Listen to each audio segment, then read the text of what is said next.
আজ থেকে বাড়ির সুখ শান্তি সব দায় দায়িত্ব তোমার ওপর।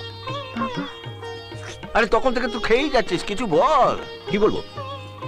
আরে কেমন লাগছে সেটা বল। খুব ভালো।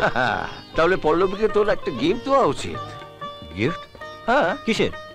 স্ত্রী রান্না করা প্রথম খেলে তাকে একটা গিফট দিতে হয়। ইউ মিন এইসব রান্না পল্লবী করেছে? লে, কথা শোন।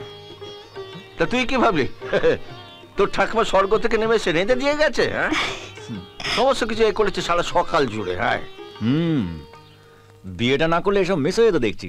তবে বাবা বল। পল্লবীকে সামনে রেখো। কোনো 5 স্টার হোটেলের লোক যদি খবর পায় তাহলে হেড কুক করে নিয়ে যাবে। তখন তুমিও পস্তাবে আর আমিও পস্তাবো।